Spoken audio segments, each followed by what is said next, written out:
ಆತ್ಮೀಯ ವಿದ್ಯಾರ್ಥಿಗಳೇ, ಇವತ್ತಿನ ಕ್ಲಾಸ್ ನಲ್ಲಿ ನಾವು ಇಂಗ್ಲಿಷ್ ಗ್ರಾಮರ್ ಆದಂತ ಅಥವಾ ಇಂಗ್ಲಿಷ್ ಗ್ರಾಮರ್ ನಲ್ಲಿ ಬರುವಂತ ಆರ್ಟಿಕಲ್ಸ್ ಬಗ್ಗೆ ನೋಡ್ತಾ ಹೋಗ್ರಿ. ಹಾಗಾದ್ರೆ ಈ ಒಂದು ವಿಷಯ ಅಥವಾ ಈ ಒಂದು ಚಾಪ್ಟರ್ ಎದಕ್ಕೆ ಹೆಲ್ಪ್ ಆಕತ್ತಂದ್ರ ಮೊರಾರ್ಜಿ ಆದರ್ಶ ಆಳ್ವಾಸ ಪರೀಕ್ಷೆ ಬರುವಂತ 5ನೇ ತರಗತಿ ವಿದ್ಯಾರ್ಥಿಗಳಿಗೆ ಸಹಾಯ ಆಗ್ತೈತಿ. ಅದಷ್ಟಲ್ಲ 6ರಿಂದ 10ನೇ ತರಗತಿಯಲ್ಲಿ ಓದ್ತಿರ್ತಾರೆ ಮಕ್ಕಳು, ಅವ್ರಿಗೂ ಕೂಡ ಏನಾಕತ್ತಂದ್ರ ಯೂಸ್ಫುಲ್ ಆಗ್ತೈತಿ. ಹಾಗಾದ್ರೆ ಆರ್ಟಿಕಲ್ಸ್ ಅಂದ್ರೇನು, ಅವು ಯಾವುವು ಮತ್ತು ಅದರಲ್ಲಿ ಎಷ್ಟು ಕೈಂಡ್ಗಳು ಬರ್ತಾವೆ, ಎಷ್ಟು ಪ್ರಕಾರಗಳು ಬರ್ತಾವೆ ಅನ್ನೋದನ್ನ ಇವತ್ತಿನ ಕ್ಲಾಸ್ ಒಳಗೆ ನಾವು ನೋಡ್ತಾ ಹೋಗ್ರಿ. ನೋಡ್ರಿ, ಆರ್ಟಿಕಲ್ಸ್ ಆರ್ಟಿಕಲ್ಸ್ ಅಂದ್ರೆ ಕನ್ನಡದಲ್ಲಿ ಉಪಪದಗಳು ಅಂತ ಕರಿತೀವಿ. ಏನ್ ಕರಿತೀವಿ? ಉಪಪದಗಳು ಮೀನ್ಸ್ ಆರ್ಟಿಕಲ್ಸ್. ನೋಡಿ, A and the, a and the are usually called articles. ನೋಡಿ, ನೋಡಿ, a and the are usually called articles. a and the ಸಾಮಾನ್ಯವಾಗಿ a and the ಸಾಮಾನ್ಯವಾಗಿ a and the ಇವನ್ನ ನಾವು ಆರ್ಟಿಕಲ್ಸ್ ಅಂತ ಕರಿತೀವಿ. ಸಾಮಾನ್ಯವಾಗಿ ಅದನ್ನ a and the ಇವನ್ನ ಆರ್ಟಿಕಲ್ಸ್ ಅಂತ ಕರಿತೀವಿ. ಕಾಲ್ಡ್ ಅಂದ್ರೆ ಕರೆಯುತ್ತೇವೆ. ಯೂಶುವಲಿ ಮೀನ್ಸ್ ಸಾಮಾನ್ಯವಾಗಿ, ಆರ್ಟಿಕಲ್ ಮೀನ್ಸ್ ಉಪಪದಗಳು. ಸಾಮಾನ್ಯವಾಗಿ ನಾವು ಎ ಅಂಡ್ ದ ಇವನ್ನ ನಾವು ಉಪಪದ ಅಂತ ಕರಿತೀವಿ.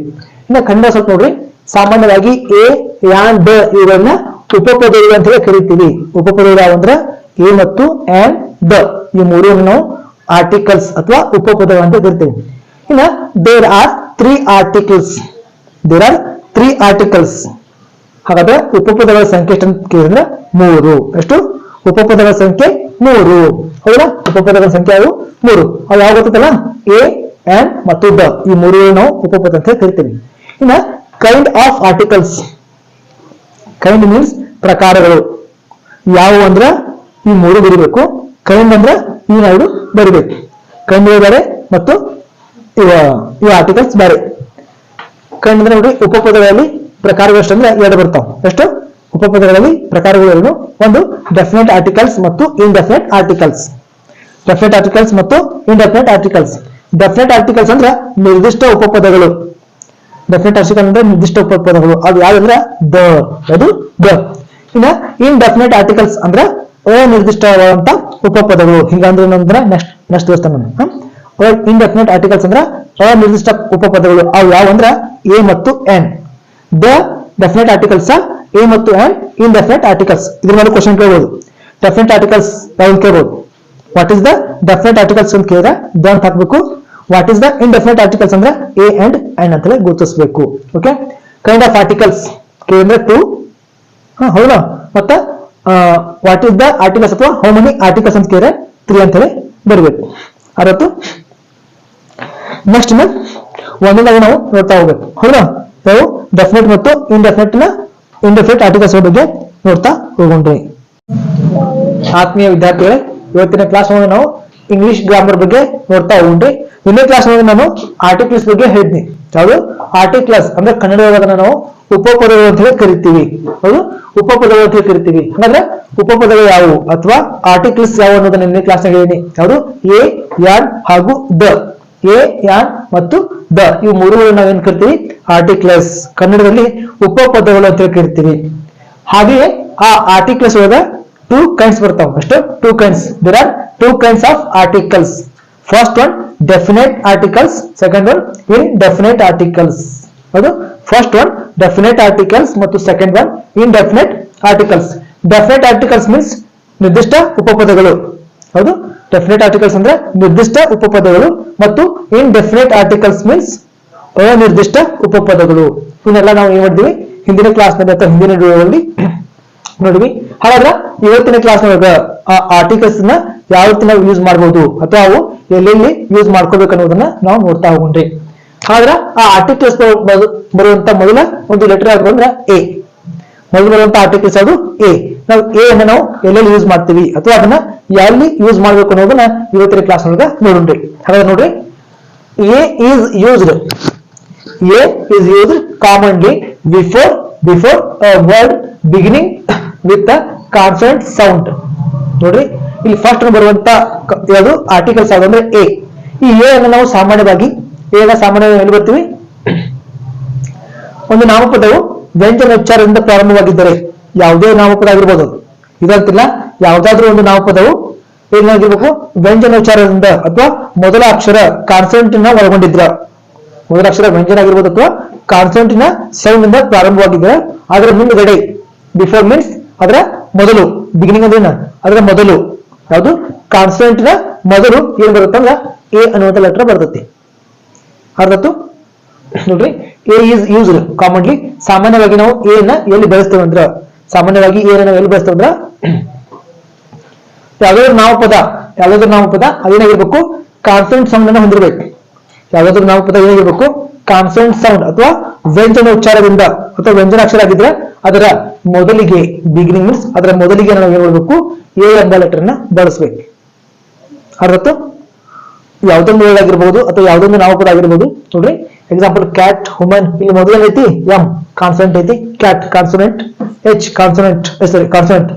ಹಿಂಗ ಒಂದು ಶಬ್ದದ ಮೊದಲ ಅಕ್ಷರ ಅಥವಾ ಮೊದಲ ಉಚ್ಚಾರಣೆ ಏನಾದ್ರೂ ಕಾನ್ಸೋನೆಂಟ್ ಇಂದ ಹೊಂದಿದ್ರ ಅದರ ಮೊದಲಿಗೆ ಏನ್ ಮಾಡಬೇಕು, ಎ ಅನ್ನುವಂತ ಆರ್ಟಿಕಲ್ಸ್ ನ ನಾವು ಬಳಸಬೇಕು. ಇನ್ನ ಕನ್ನಡ ನೋಡ್ರಿ, ಸಾಮಾನ್ಯವಾಗಿ ನಾಮಪದವು ಇವೆಲ್ಲವೂ ನೀವು ನೌನ್ ಮೀನ್ಸ್ ನಾಮಪದವಾಗಿರ್ತಾವ, ನೆನ್ಬಿಟ್ಟವ್ರಿ. ನಾಮಪದವು ವ್ಯಂಜನ ಉಚ್ಚಾರ ಅಂದ್ರೆ ನಾವು ವ್ಯಂಜನದಿಂದ ಹೇಳಾಕತ್ತಿದ್ರ ಅಥವಾ ವ್ಯಂಜನದಿಂದ ಹೇಳ್ತಾ ಇದ್ರ ಪ್ರಾರಂಭವಾಗಿದ್ದರೆ ಅದರ ಮುಂದೆ, ಬಿಗಿನಿಂಗ್ ಅದರ ಮುಂದೆ ಇರಬೇಕು ಎ ಅನ್ನುವ ಅಕ್ಷರವನ್ನ ಬಳಸ್ಬೇಕು. ಎಕ್ಸಾಂಪಲ್ ನೋಡ್ಬಿಟ್ರಿ, ಎ ಮ್ಯಾನ್. ಮ್ಯಾನ್ ಅನ್ನುವಂಥದ್ದು ಯಾವ ಒಂದು ಅಕ್ಷರದಿಂದ ಸ್ಟಾರ್ಟ್ ಆಗೈತಿ, ಯಾವ್ದು ಕಾನ್ಸೋನೆಂಟ್ ಅವಲ್ಲ, ಎಂ ಮೀನ್ಸ್ ಕಾನ್ಸೋನೆಂಟ್ ಅವಲ್ಲ, ಕಾನ್ಸೋನೆಂಟ್, ಎಂ ಮೀನ್ಸ್ ಕಾನ್ಸೋನೆಂಟ್. ಏನಾಗೈತಿ ಮ್ಯಾನ್ ಏನ್ ವಿಚಾರ ಆಗತ್ತದ, ಕಾನ್ಸೋನೆಂಟ್ ವಿಚಾರ ಆಗತ್ತಲ್ಲ. ಅದಕ್ಕೆ ನಾವೇನ್ ಮಾಡ್ಬೇಕಂದ್ರ ಇದ್ರ ಬಿಗಿನಿಂಗ್ ಯಾವ ಲೆಟರ್ ಕೊಟ್ಟಿವಿ, ವಾವೆಲ್, ಈ ವಾವೆಲ್ ನ ಬಳಸಿವಿ. Next cat. Cat means consonant ಇಂದ ಏನಾಗುತ್ತೆ ಸ್ಟಾರ್ಟ್ ಆಗತ್ತೆ, ಸಿ ಅನ್ನೋದು ಕಾನ್ಸೋನೆಂಟ್, ಅದಕ್ಕ ಅದರ ಮೊದಲಿಗೆ ಏನ್ ಬಳಸ್ತೀವಿ, ಇ ಅನ್ನುವಂತ ಲೆಟರ್ ನ ಬಳಸ್ತೀವಿ. Human. A human, H means consonant, ಹೌದಲ್ಲ, ಇದು ಕೂಡ ಕಾನ್ಸೋನೆಂಟ್ ಇಂದ ಏನಾಗುತ್ತೆ ಉಚ್ಚಾರ ಆಗ್ತಾ ಇದೆ. ಅದಕ್ಕೆ ನಾವೇನ್ ಮಾಡ್ತೀವಿ, ಅದರ ಮೊದಲಿಗೆ ಎ ಎಂಬ ಅಕ್ಷರವನ್ನ ಬಳಸ್ತೀವಿ. ಟ ಅಥವಾ ಟಿ ಕಾನ್ಸೋನೆಂಟ್ ನಿಂದ ಪ್ರಾರಂಭ ಇರುತ್ತೆ, ಟೇಬಲ್, ಟ ಅಂದ್ರೆ ಕಾನ್ಸೋನೆಂಟ್, ಅದಕ್ಕೆ ಮೊದಲು ಏನು ಮಾಡಿವಿ, ಬಿಗಿನಿಂಗ್ ಇ ಅನ್ನುವಂತ ಲೆಟರ್ ನ ಬಳಸಿವಿ. H horse. ಎ ಹಾರ್ಸ್, ಹ ಅಥವಾ ಎಚ್ ಇದು ಕೂಡ ಕಾನ್ಸೋನೆಂಟ್. ಈ ಶಬ್ದ ಕೂಡ ಏನಾಗೈತಿ ಕಾನ್ಸೋನೆಂಟ್ ಇಂದ ಪ್ರಾರಂಭ ಆಗೈತಿ, ಅದಕ್ಕೆ ಅದ್ರ ಮೊದಲಿಗೆ ನಾವು ಎ ಅನ್ನುವಂತ ಅಕ್ಷರವನ್ನ ಬಳಸಿರ್ತೀವಿ. ನೆಕ್ಸ್ಟ್ ವುಮನ್, ಡಬ್ಲ್ಯೂ ಇದು ಕೂಡ ಕಾನ್ಸೋನೆಂಟ್ ಆಗೈತಿ, ವುಮನ್, ಅದಕ್ಕೆ ನಾವೇನ್ ಮಾಡಿ ಬಿಗಿನಿಂಗ್ ಎ ಅನ್ನುವಂತ ಲೆಟರ್ ನ ಬಳಸ್ತೀವಿ. ಕೌ. ಎ ಕೌ, ಕ ಕೂಡ ಕಾನ್ಸೋನೆಂಟ್. ಈ ಶಬ್ದ ಕೌ ಅನ್ನುವಂತ ಶಬ್ದ ಕೂಡ ಕಾನ್ಸೋನೆಂಟ್ ಇಂದ ಏನಾಗೈತಿ ಪ್ರಾರಂಭ ಆಗೈತಿ, ಅದಕ್ಕೆ ಬಿಗಿನಿಂಗ್ ಎ ಅನ್ನುವಂತ ಲೆಟರ್ ನಾವು ಬಳಸ್ತೀವಿ. ಪೆನ್. ಪಿ ಅನ್ನುವಂಥದ್ದು ಕೂಡ ಕಾನ್ಸೋನೆಂಟ್, ಹೌದಲ್ಲ, ಪಿ ಅನ್ನೋದು ಕೂಡ ಏನ್ ಮಾಡ್ತೀವಿ ಕಾನ್ಸೋನೆಂಟ್ ಆಗೈತಿ, ಅದಕ್ಕೆ ನಾವು ಅದರ ಮೊದಲ ಎ ಅನ್ನು ಬಳಸ್ತೀವಿ. ಟ್ರೀ ಕೂಡ ವ್ಯಂಜನ ಉಚ್ಚಾರದಿಂದ ಆಗೈತಿ ಅಥವಾ ಕಾನ್ಸೋನೆಂಟ್ ನಿಂದ ಏನಾಗೈತಿ ಪ್ರಾರಂಭ ಆಗೈತಿ, ಅದಕ್ಕೆ ನಾವು ಇಲ್ಲಿ ಕೂಡ ಎ ಅನ್ನ ಬಳಸ್ತೀವಿ. Young man. ಯಂಗ್, ವಾಯ್ ಅನ್ನೋದು ಕೂಡ ಕಾನ್ಸೋನೆಂಟ್, ಅದಕ್ಕೆ ಎ ಅನ್ನ ಬಳಸ್ತೀವಿ. ಬಾಯ್ ಅನ್ನೋದು ಕಾನ್ಸೋನೆಂಟ್, ಅದಕ್ಕೆ ಮೊದಲಿಗೆ ಏನು ಬಳಸ್ತೀವಿ, ಟಿಕೆಟ್. ಟಿಕೆಟ್, ಟಿ ಅನ್ನೋದು ಕೂಡ ಕಾನ್ಸೋನೆಂಟ್, ಇದು ಕಾನ್ಸೋನೆಂಟ್ ಅಂತ ಉಚ್ಚಾರ ಆಗೈತೆ, ಅದಕ್ಕೆ ಈ ಬಳಸ್ತೀವಿ. ವಿಲೇಜ್. ವಿ ಕೂಡ ಕಾನ್ಸೋನೆಂಟ್, ಈ ಬಳಸ್ತೀವಿ. ಡಾಗ್, ಡಿ ಅನ್ನುವಂಥದ್ದು ಕೂಡ ಕಾನ್ಸೋನೆಂಟ್, ಅದಕ್ಕಾಗಿ ನಾವು ಇಲ್ಲಿ ಮಾಡ್ತೀವಿ ಇ ಅನ್ನು ಬಳಸ್ತೀವಿ. ಅರ್ಥಾತ್ತು ಈ ಅನ್ನುವಂಥ ಅಕ್ಷರವನ್ನು ನಾವು ಎಲ್ಲಿ ಬಳಸಬೇಕು ಅಂದ್ರೆ ಯಾವ ಶಬ್ದ ಅಥವಾ ಯಾವ ನಾಮಪದವು ಕಾನ್ಸೋನೆಂಟ್ ನಿಂದ ಅಥವಾ ವ್ಯಂಜನ ಉಚ್ಚಾರದಿಂದ ಪ್ರಾರಂಭ ಆಗಿರ್ತಾವಲ್ಲ ಅಂತ ಶಬ್ದದ ಮೊದಲಿಗೆ ಮೀನ್ಸ್ ಬಿಗಿನಿಂಗ್ ಯಾವ ಲೆಟರ್ ಇರಬೇಕು, ಎ ಅನ್ನುವಂತ ಲೆಟರ್ ಇರಬೇಕು. ಅರ್ಥಾತ್ತು ಈಗ ಎ ಲೆಟರ್ ಇಂದ ಮುಗಿತು. ಇದನ್ನು ನಾವು ಎಲ್ಲೆಲ್ಲಿ ಬಳಸ್ತೇವೆ ಅನ್ನೋದನ್ನ ನೋಡಿದ್ವಿ. ನೆಕ್ಸ್ಟ್ ಯಾವ ಬರುತ್ತೆ, ಆನ್. ಯಾವುದು ಆನ್.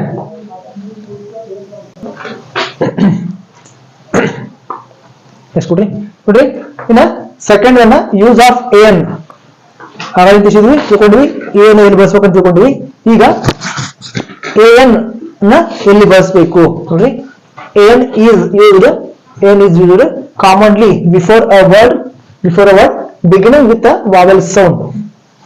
ಅಲ್ಲಿ ಏನು ನಾವು ಒಂದು ಕಾನ್ಸೋನೆಂಟ್ ನ ಬಿಗಿನಿಂಗ್ ಅಥವಾ ವ್ಯಂಜನ ಉಚ್ಚಾರದ ಮೊದಲಿಗೆ ಮಾಡ್ತಿದ್ವಿ, ಏನು ಬಳಸ್ತಾ ಇದ್ವಿ. ಆದ್ರೆ ಇಲ್ಲಿ ಏನ್ ಮಾಡ್ಬೇಕು, ವಾವೆಲ್ನ ಬಿಗಿನಿಂಗ್ ಅಥವಾ ವಾವೆಲ್ನ ಮೊದಲಿಗೆ ನಾವೇನ್ ಮಾಡ್ಬೇಕು, ಎನ ಬಳಸ್ಬೇಕು. ಆ ಒಂದು ಶಬ್ದ ವಾವೆಲ್ನಿಂದ ಕೂಡಿದ್ರ, ಯಾವುದು ಒಂದು ಶಬ್ದ ಅಥವಾ ಒಂದು ನಾಮಪದ ವಾವೆಲ್ನ ಸೌಂಡ್ ನಿಂದ ಕೂಡಿದ್ರೆ ಆ ಒಂದು ಶಬ್ದದ ಮೊದಲಿಗೆ ಅಥವಾ ಶಬ್ದದ ಬಿಗಿನಿಂಗ್ ಏನ್ ಮಾಡ್ಬೇಕಂದ್ರೆ ನಾವು ಎ ಅನ್ನ ಬಳಸಬೇಕು. A in used commonly before a word beginning with the vowel sound. ಯಾವುದಾದ್ರೂ ಒಂದು ಶಬ್ದ ವಾವೆಲ್ ಸೌಂಡ್ ಇಂದ ಯಾವುದು ಬಿಗಿನಿಂಗ್ ಏನಾಗಿರ್ಬೇಕು ಅದು ವಾವೆಲ್ ಸೌಂಡ್ ಇಂದ ಕೂಡಿದ್ರ ನಾವೇನ್ ಮಾಡ್ಬೇಕಲ್ಲೇ ಏನ ಬಳಸಬೇಕು. ಸಾಮಾನ್ಯವಾಗಿ ನಾಮಪದವು ಸ್ವರೋಚ್ಚಾರದಿಂದ ಒಂದು ನಾಮಪದ ಸ್ವರೋಚ್ಚಾರದಿಂದ ಪ್ರಾರಂಭವಾಗಿದ್ದಾರೆ ಅದರ ಮುಂದೆ ನಾವೇನ್ ಮಾಡಬೇಕು ಏನ್ ಅನ್ನನ್ನ ಬಳಸಬೇಕು. ಈಗಾಗಲೇ ವರ್ಡ್ಗಳು ತತ್ತಲ್ಲ ಶಬ್ದಗಳು ನೋಡ್ರಿ ಅದೇ ರೀತಿ ಇಲ್ಲಿ ಕೂಡ ಒಂದಿಷ್ಟು ಶಬ್ದಗಳನ್ನು ಬರೆದಿನಿ. ಈ ಶಬ್ದ ನೋಡಿದ್ರೆ ನಿಮ್ಗೆ ಯಾಕತಿ ಕ್ಲಿಯರ್ ಆಗಿ ಗೊತ್ತಾಗತಿ. ಅಂಡ್ ಅವರ್ ಇಲ್ಲಿ ನೋಡ್ರಿ ನೀವು ಅನ್ಬೋದು ಸರಿ ಇದು ಕಾನ್ಸೆಂಟ್ ಅನ್ಬೋದು ಹೆಚ್ಚಿನದು ವಾವೆಲ್ ಇಲ್ಲ ಕಾನ್ಸೆಂಟ್ ಅನ್ಬೋದು ಹೌದಾ. ಆದ್ರೆ ಹೆಚ್ಚು ಏನಾಗತ್ತಿಲ್ಲ ಸೈಲೆಂಟ್ ಆಕತಿ ನೆನಪಿಟ್ಟವ್ರಿ. ಅವರಂತೂ ಅವರಂತ ಏನಾಗತ್ತೆ ವಿಚಾರ ಈಗ ಬರುತ್ತೆ ಓ ಬರುತ್ತೆ ಓ ಎಂದು ವಾವೆಲ್ ನೆನಪಿಟ್ಟವ್ರಿ.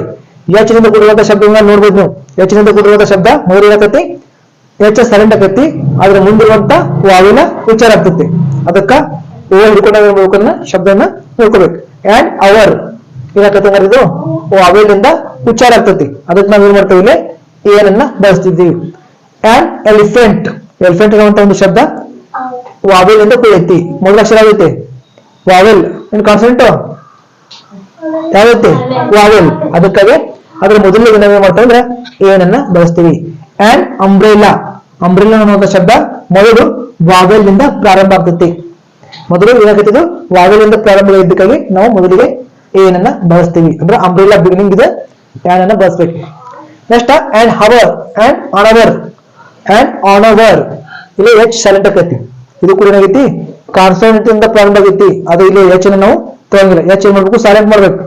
ಅದ್ರ ಮುಂದಿನ ಇದನ್ನ ಸ್ಟಾರ್ಟ್ ಮಾಡ್ಬೇಕು.